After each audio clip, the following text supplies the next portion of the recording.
Assalamualaikum warahmatullahi wabarakatuh. Pada video kali ini saya akan menjelaskan seluruh hasil proyek yang telah saya lakukan, yaitu dimulai dari tahap analisis, pseudocode, proses pembuatan coding menggunakan bahasa pemrograman C#, dokumentasi software, serta proses installer. Video ini bertujuan sama seperti tujuan video sebelumnya, yaitu untuk menyelesaikan tugas akhir mata kuliah pengembangan aplikasi Windows tahun akademik 2020-2021. Nah, sekarang saya akan menjelaskan seluruh hasil proyek kerja saya dari soal nomor 2. Soalnya adalah, Anda adalah seorang programmer. Anda diminta untuk membuat sebuah aplikasi kasir dari sebuah kafe.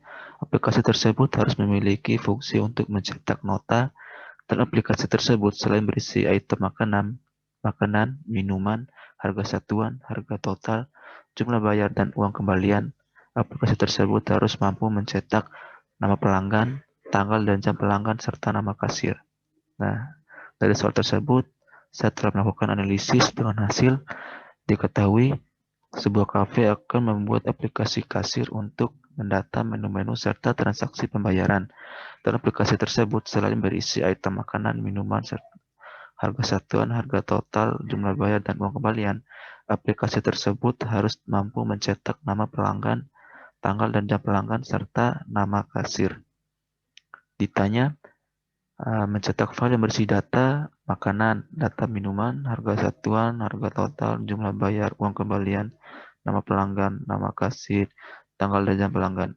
Pernyataannya, membuat switch untuk memberikan pilihan dari menunya untuk mengetahui bahwa setiap case memiliki makanan dan minuman berbeda, sehingga pelanggannya dapat mengetahui makanan dan minuman berdasarkan menunya. Nah, terus hasil pseudocode yang saya buat adalah itu begin atau mulai. Nah, pada baris pertama di sini saya menggunakan readline. Nah, fungsi readline di sini adalah akan menampilkan teks dalam satu baris atau baris baru. Nah, pada baris pertama saya buat di sini, saya gunakan readline, buka kurung, tanda kutip, nomor, nama makanan dan minuman, harga satuan, tanda kutip, tutup kurung.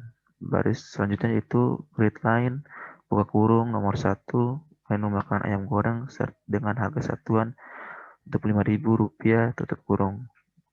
Baris selanjutnya yaitu readline, buka kurung, nomor 2, menu makan nasi goreng dengan harga satuan Rp18.000, tutup kurung. Selanjutnya readline, buka kurung, nomor 3, nama menu minuman es atau panas teh dengan harga satuan Rp5.000, tutup kurung. Lanjut baris selanjutnya readline, buka kurung, nomor 4, menu makan lalapan dengan harga satuan Rp20.000, tutup kurung. Dan baris terakhir itu readline, buka kurung, nomor 5, menu minuman es atau panas jeruk serta dengan harga satuan Rp3.000, tutup kurung. Nah, selanjutnya di sini saya menggunakan tipe data in dengan data total 1 dan harga 1. Total 1 di sini merupakan total menu pertama, yaitu ayam goreng. Dan harga 1 adalah harga menu pertama dengan harga Rp25.000. Terus selanjutnya pada barisannya di sini saya menggunakan read.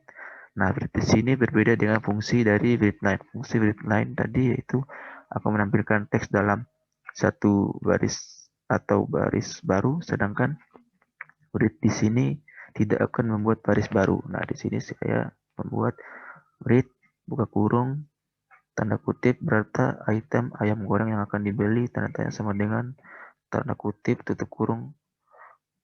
Terus selanjutnya itu total 1 atau total menu pertama sama dengan parse, buka kurung, readline, buka kurung, tutup kurung. Nah, fungsi readline di sini adalah akan membaca teks yang kita ketik dalam satu baris. Nah, selanjutnya itu harga 1 atau harga menu pertama sama dengan total 1 atau total menu pertama dikali harga menu. Selanjutnya yaitu read buka kurung tanda kutip harganya titik dua tanda kutip plus harga satu tutup kurung. Baris selanjutnya yaitu read line buka kurung tanda kutip tutup kurung, dan yang terakhir yaitu break. Nah, break di sini digunakan untuk mengakhiri pernyataan case pada switch case. Nah, begitupun dengan tahap case selanjutnya yaitu case kedua, case ketiga, case keempat, dan case kelima. Sama seperti penjelasan pada case pertama atau pada item ayam goreng. Nah, setelah melewati 5 case tadi, saya akan melanjut pada tahap pembuatan tanggal dan tanggal, jam, nama pelanggan serta nama kasir. Nah, di sini saya akan menggunakan reply buka kurung tanda kutip tanggal titik dua tanda kutip tutup kurung. Dan selanjutnya itu read buka kurung tanggal tutup kurung. Nah, read di sini berfungsi akan membaca satu huruf saja dari teks yang kita ketik. Nah, read ini hanya akan menghasilkan tipe data in. Terus, baris selanjutnya itu read buka kurung tanda kutip masukkan nama pelanggan titik dua tanda kutip tutup kurung. Setelah itu read buka kurung nama pelanggan titik dua. Baris selanjutnya ada membuat nama kasir itu dengan menggunakan read buka kurung tanda kutip masukkan nama kasir buka titik dua tanda kutip tutup kurung, dan read buka kurung nama kasir titik dua dan end, dan berakhir sampai situ. Oke, selanjutnya saya sekian segitu proses penjelasan dari tahap analisis beserta pseudocode. Selanjutnya saya akan menjelaskan proses coding menggunakan aplikasi menggunakan bahasa pemrograman C#.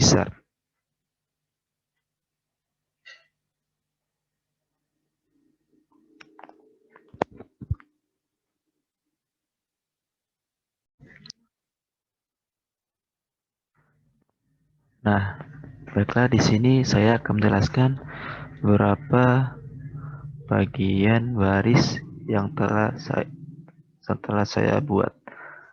Seperti di sini pada awal di sini saya membuat nama dengan nama Cafe Berkah, terus membuat kelas dengan kelas program dan mendeklarasikan pilihan public. Double pilihan itu public static void main string args. Nah, pada bagian ini di sini saya menambahkan kode deklarasi array untuk menyimpan total harga beli menu, nama pel atau nama pelanggan, nama kas atau nama kasir, bayar, kembali, serta harga menu, agar nantinya bisa ditampilkan dengan mudah pada saat mencetak nota menggunakan perulangan. Dan di sini saya menggunakan dua tipe data, yaitu tipe data in dan tipe data string. Lalu di sini saya menggunakan perulangan do. Setelah itu saya membuat tampilan menggunakan konsol readline. Nah, fungsi dari readline tadi itu akan menampilkan teks dalam satu baris atau baris baru. Terus di sini saya membuat inputan menu. Di dalam input menu saya membuat itu pilih menu makan dan menu yang akan Anda pesan. Terus ada pilihan ayam goreng dengan harga 25.000, pilihan nasi goreng 15.000 rupiah, es atau panas teh harga 5.000, lalapan seharga 20.000, es atau panas jeruk harga 3.000, dan pilihan terakhir itu pilihan select to exit. Nah, di sini kalau nanti exit.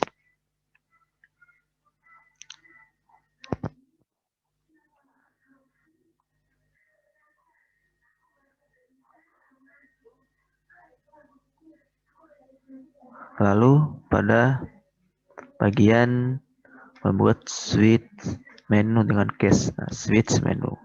Di sini pada case pertama Nah, di sini saya akan merekresikan total dan harga satu. Total satu dan harga satu. Dan di sini saya menggunakan tipe data in. Total satu, harga satu. Terus saya membuat tampilan dengan konsol read. Nah, di sini fungsi read tadi yaitu berbeda dengan fungsi read line. Tidak akan membuat baris baru. Di sini saya membuat kurung tanda kutip berapa item ayam goreng yang akan dibeli, tutup kurung. Terus, nah pada bagian harga, pada bagian ini harga satu sama dengan total satu kali harga menu. Nah, lalu penggunaannya di sini penggunaannya juga dipakai untuk menghitung harga total satu menu. Terus membuat tampilan agar muncul harga dan memanggil harga satu hasil dari yang di atas ini. Itu dengan menggunakan console read. Tanda kutip harganya titik tanda kutip plus harga satu tutup kurung. Terus pada selanjutnya itu console read line buka kurung tanda kutip dan di sini adalah gunanya tanda kutip isinya kosong, ini gunanya untuk hanya untuk memberi jarak spasi antara yang atas dan yang di bawah. Terus di sini pada bagian selanjutnya itu sini update harga total ada di total setiap menu dengan indeks 0. Nah, pada di sini agar total harga beli terakumulasi dengan harga total ketika kita membeli, maka total beli menu dari data dengan indeks terpilih lainnya harus ditambah dengan harga 1. Terus di sini saya membuat tampilan apakah ingin menambah tidak bisa. Di sini saya menggunakan console read line dan isinya itu apakah Anda ingin menambah makanan dan minuman. Jika ingin menambah makanan dan minuman. Terus console read line. Nah, console read line di sini yaitu seperti dijelaskan tadi pada pseudocode itu akan membaca teks yang kita ketik dalam satu baris. Terus terakhir itu break. Nah, break di sini itu digunakan untuk mengakhiri pernyataan case pada switch case. Nah, begitupun dengan case-case berikutnya itu case kedua, case ketiga, case keempat, dan case kelima. Sama seperti penjelasan pada case pertama. Walaupun perbedaannya ada pada isi data dari tipe data in itu di ketika case kedua itu di sini total 2, harga 2 masuk dari total di sini ada total menu kedua, harga menu kedua. Begitupun pada case ketiga itu total harga ketiga, harga menu ketiga. Case keempat total menu keempat, harga menu keempat, dan total menu kelima, harga menu kelima.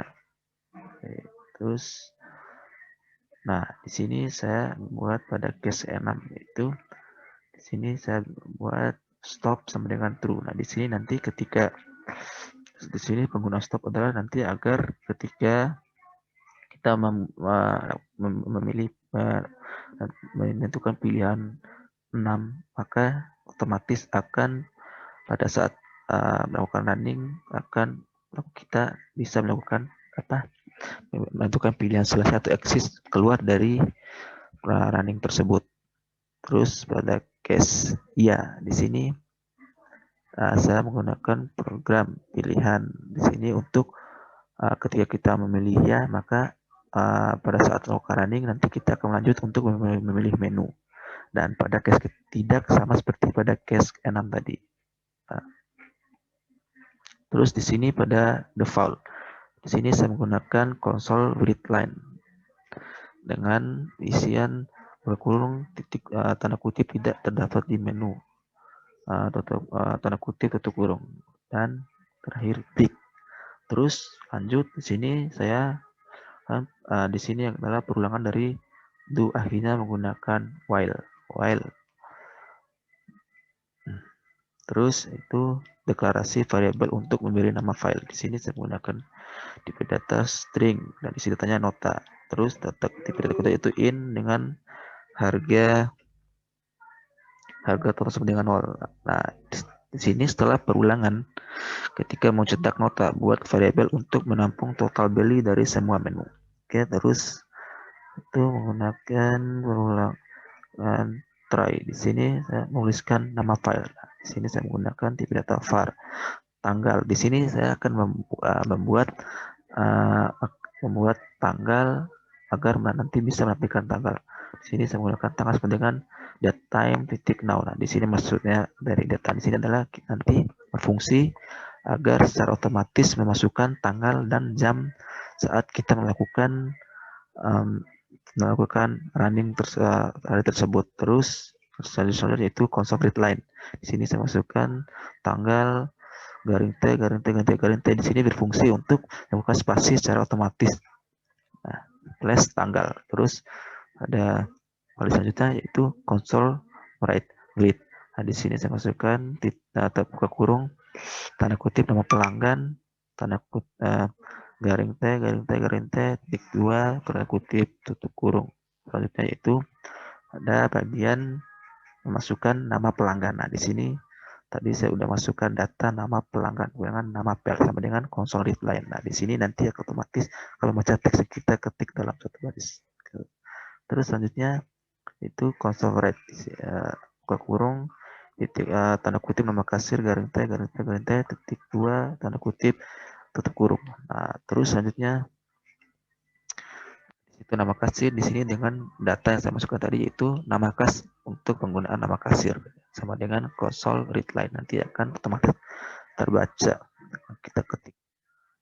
Terus selanjutnya itu membaca nama file. Nah, di sini tadi data nota. Nah, data nota dengan console readline nanti otomatis akan terbaca teks yang kita ketik. Di sini jadi di sini pada bagian ini kita akan membuat menampilkan hasil dari nota pembayaran. Terus deklarasi string. Nah, di sini saya menggunakan tipe data string.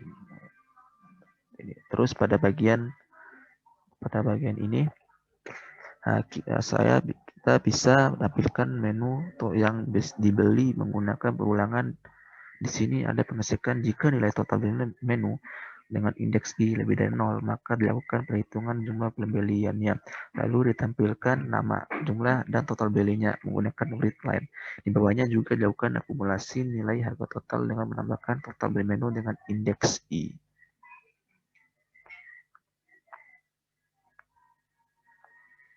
Terus pada bagian ini di paling bawah ini adalah tinggal ditampilkan keseluruhan harga total dengan saya mengisi konsep readline tanda buka kurung tanda kutip harga total garing T rupiah titik tanda kutip plus harga total. Terus selanjutnya di sini adalah untuk melakukan proses bayar uang. Di sini saya melakukan console read buka kurung tanda kutip uang bayar garing T Rp rupiah titik tanda kutip tutup kurung. Nah, di sini saya masukkan data dari bayar. Nah, di sini itu kan sama dengan in par console readline. Nah, terus itu di sini logika untuk mendapatkan uang kembali dari uang bayar yang diinput oleh user. Nah, di sini saya telah masukkan data kembali sama dengan bayar dikurang harga total. Terus di sini pada bagian ini kondisi jika input uang bayar lebih kecil dari total harga. Nah, di sini maksudnya di sini adalah masukkan data bayar lebih kecil dari harga total. Terus saya bisa menggunakan kosakata memasukkan input tanda kutip maaf uang Anda kurang apabila uang kita masukkan nominal uang kita masukkan kurang, maka otomatis akan terbaca dan menampilkan kata maaf uang Anda kurang. Terus ini pada bagian else, Di sini jika kondisi bernilai benar atau input uang bayar lebih besar dari total harga, maka di sini kebalikan dari bagian yang atas.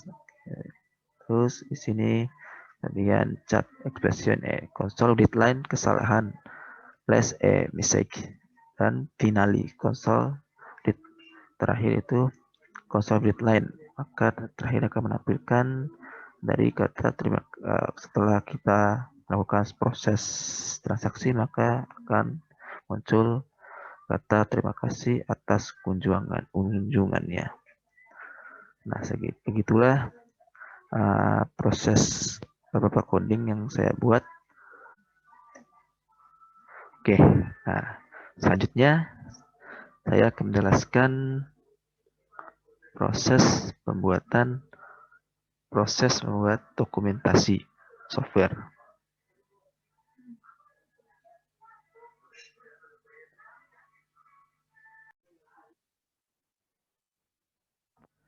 Nah, di sini saya akan menjelaskan cara saya membuat dokumentasi software.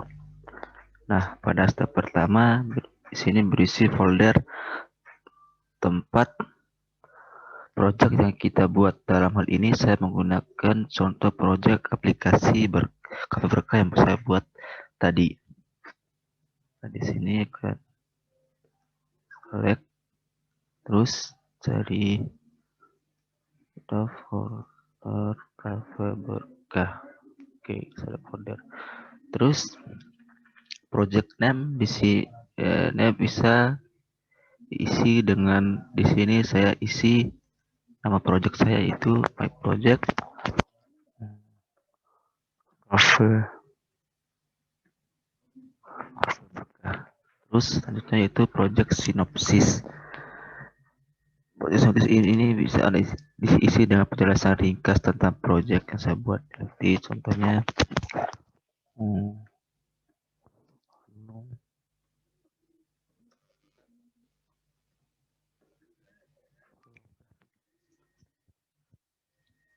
terus pada bagian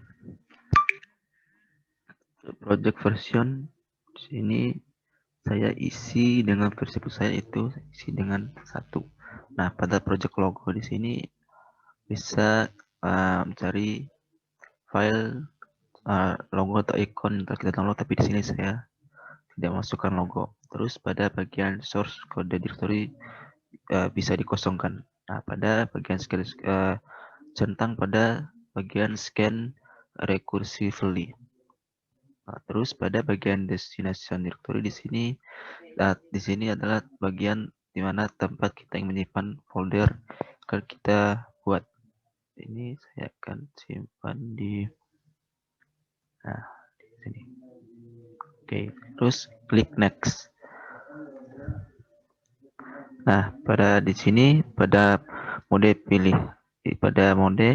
di sini saya akan memilih all entities.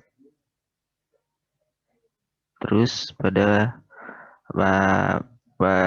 bagian pilihan bahasa pemrograman di sini saya memilih optimize for Java or C# output karena tadi saya menggunakan bahasa programmer C#. Terus next. Nah, di sini pada setting output, di sini saya memilih format outputnya adalah HTML agar nanti bisa dibuka dan dibaca di browser saja. Terus pada latex hapus centangnya. Terus klik next.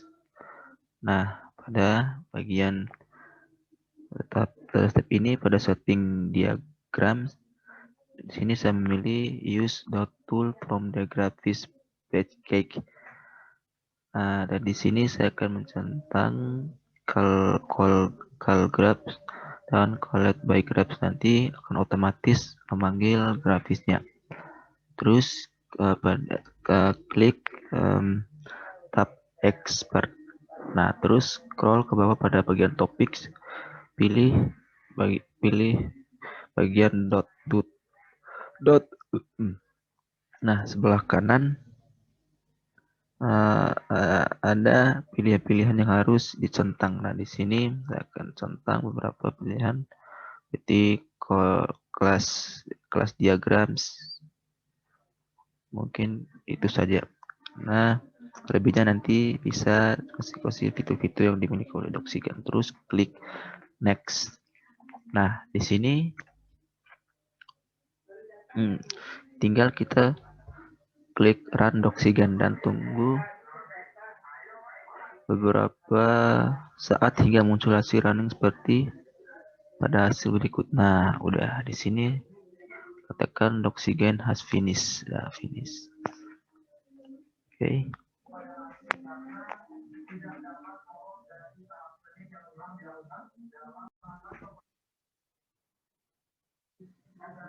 Nah, setelah itu kita klik show HTML output untuk melihat hasilnya.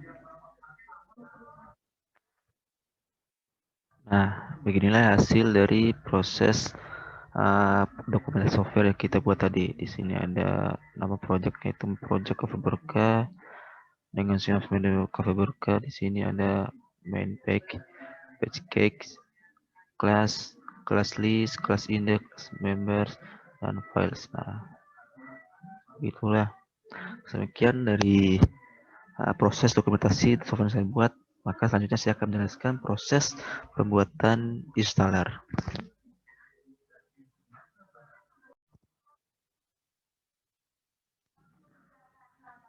Nah, baiklah, di sini saya akan menjelaskan proses dari pembuatan installer. Nah, installer di sini installer atau deployment. Di sini caranya yaitu pertama kita harus memiliki aplikasi setup. Nah, di sini pada bagian solution klik kanan, terus pilih bagian add, terus klik new project.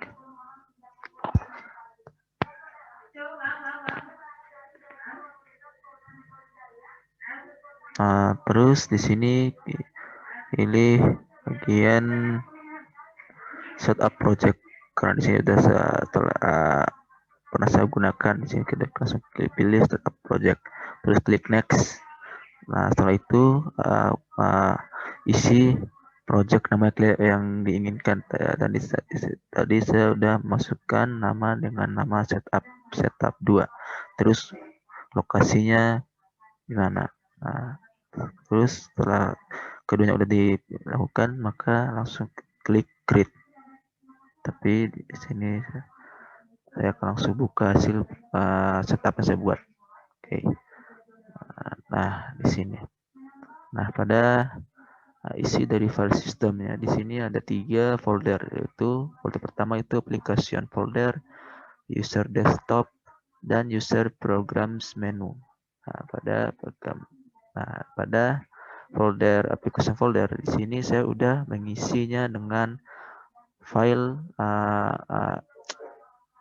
icon file, terus dan output itu primary output itu dengan cara klik kanan pada bagian sini, terus pilih bagian add, terus untuk menambahkan outputnya klik pada project output. Nah, di sini ada beberapa pilihan.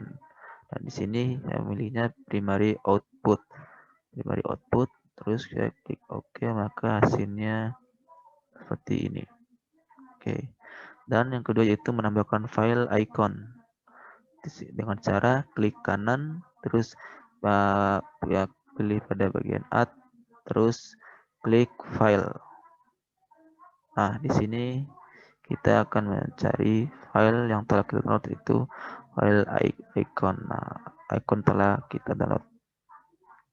Karena di sini sudah downloadnya, jadi maka otomatis sudah ada pada Adobe Desktop pada aplikasi folder. Terus selanjutnya yaitu mengisi shortcut pada bagian folder user desktop. Nah, di sini saya sudah menambahkan itu shortcut dengan nama Cafe Berkah. Itu dengan cara klik kanan, terus pilih bagian add, terus salah. klik kanan, terus pilih bagian create new shortcut.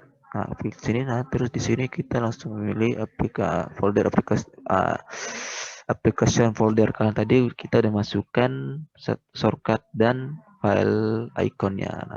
Nah, di sini udah milih primary output. Nah, shortcut. Oke, saya klik OK, dan di sana udah ada shortcutnya itu KBK. Walaupun awalnya tadi dengan namanya itu primary output from cafe berkah dalam kurung aktif atau dalam keadaan aktif. Jadi saya mengubahnya menjadi cafe berkah saja. Oke. Nah, terus di dalam shortcut ini saya telah menambahkan file icon dengan cara pada bagian properties. Dan di sini ada pilihan deskripsi, ada beberapa deskripsi, beberapa nama, itu ada deskripsi icon,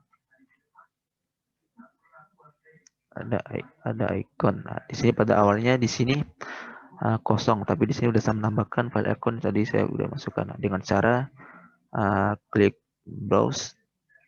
Nah, di sini pada pemilihannya di sini untuk memasukkan filenya kita klik browse dan kita memilihnya pada folder application folder tadi. Nah, di sini ada kita klik icon file iconnya. Nah, seperti ininya, itulah contoh gambar file iconnya. Terus kita klik OK, maka di sini saya udah menambahkan, jadi tidak perlu. Nah, terus selanjutnya yaitu pada folder user progress menu. Nah, pada bagian ini di sini pertama saya menambahkan folder baru, yaitu dengan cara klik kanan pada user program menu, terus pilih bagian add, terus pilih folder. Nah, folder ini maka otomatis akan muncul folder baru, dan terus kita mengganti namanya di sini, setelah mengganti namanya menjadi Cafe Berkah. Nah, di sini pada Cafe Berkah kita melakukan menambahkan shortcut seperti cara pada menambahkan shortcut di folder user desktop dengan cara seperti tadi, yaitu klik kanan, pilih create new shortcut. Nah, di sini kita ambil shortcutnya pada bagian folder application folder. Nah, di sini kita milih primary output from Cafe Berkah. Dan di sana setelah sudah saya ganti menjadi nama Cafe Berkah. Oke, selanjutnya yaitu memasukkan icon pada shortcut Cafe Berkah yang saya buat. Nah, tadi sama dengan cara yang tadi, itu dengan cara pada bagian properties pilih icon, di sini klik browse. Nah, pada penampilan icon ini kita klik filenya, kita cari di application folder yang telah kita masukkan tadi ya, ini. Nah, ini contoh gambarnya sama seperti yang tadi. Oke, di sini kan tadi saya udah masukkan, jadi tidak perlu. Nah, sekilas seperti itu tahapan saya membuat installer. Terus itu selanjutnya itu saya akan melakukan build atau mendownload, memasukkan folder CD-nya ke dalam folder yang mau saya simpan, itu dengan cara klik kanan pada bagian setup 2, terus klik build. Nah, klik build, maka karena di sini saya sudah melakukannya, jadi tidak perlu ketika kita melakukan build terus nanti otomatis akan masuk ke dalam folder dari folder yang telah kita siapkan tadi. Nah, terus selanjutnya kita akan melakukan installer atau deployment aplikasi di web server Apache dengan menggunakan aplikasi Exam.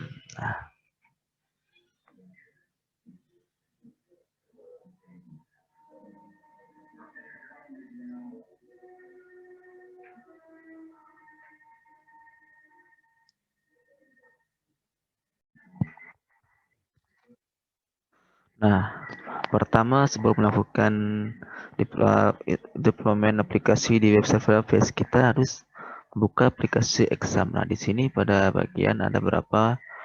Di sini kita menjalankan beberapa aplikasi, yaitu pertama aplikasi Apache, MySQL, dan file Mozilla. Terus setelah itu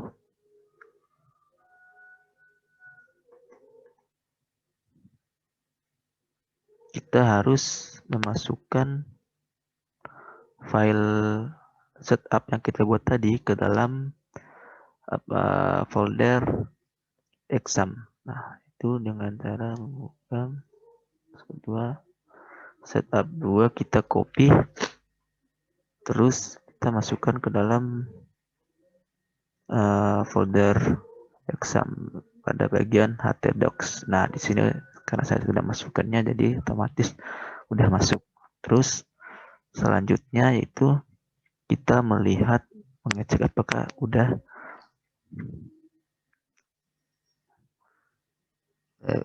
mengecek melalui browser apakah yang kita lakukan barusan udah bisa kita browse. Nah, di browse ini kita tinggal memasukkan alamat, itu dengan alamat ketik localhost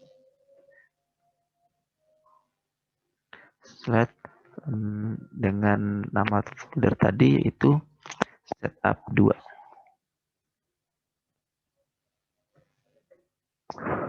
Oke. Nah, inilah hasil dari installer yang kita buat untuk pada aplikasi di web server Apache.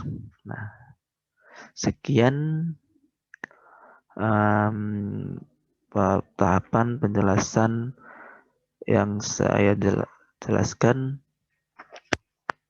Apabila ada kesalahan mohon dimaafkan. Terima kasih. Wassalamualaikum warahmatullahi wabarakatuh.